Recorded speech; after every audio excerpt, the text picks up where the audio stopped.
Have you seen the recent statements from the Office of the Prime Minister, where he's calling for all Ethiopians to join in the fight against the Tigrayan forces? Yes, I did. He wants more and more people, probably hundreds of thousands of people, to get killed in this senseless war in which the fate of Ethiopia is being put on the line. We have regained most of our territory and dislodged both Amhara expansionists and, to a certain extent, the Eritreans as well, and the Abiy's regular Indian forces from out of Tigray. He tried to continue his fight against the people of Tigray through a blockade and a siege. How does expanding this conflict to Amhara and Afar, and in Amhara you've gone as far as Lalibela, there's also fighting in Waldia, so how does expanding this conflict end the blockade? What we are doing is we are trying to degrade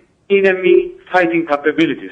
It is Abiy Ahmed's forces, Amhara expansionist forces, who've been altering the kind of untold miseries on our people. And we have to make sure that they are silent, their guns are silenced. And the only way we can silence their guns is by following them wherever they go and doing whatever it takes to make sure that the guns are silenced, okay? We understand that your forces are even close to Desse, which is about 400 kilometers north of Addis Ababa. How far are you willing to take this conflict? Are you willing to go all the way to the capital? We'll go as far as it takes to make sure that Abiy accepts the fact that there is nothing he could do about reversing the gains that we have made.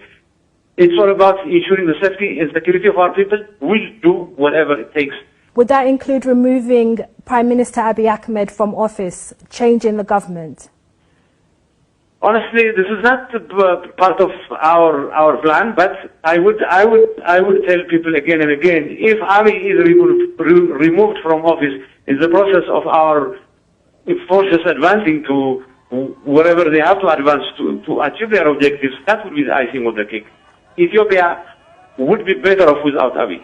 As this conflict has expanded, according to the UN, there are about 250,000 people who've been displaced in Amhara and Afar regions. The United States, for example, has called for the Tigrayan forces to pull back from these regions because of the humanitarian impact. Why won't you act in the interest of civilians in these regions? The international community, could be the US, could be anything, to call on our forces to withdraw back to Tigray. We will not relent on our struggle until such time that the siege on Tigray is lifted, and lifted forever.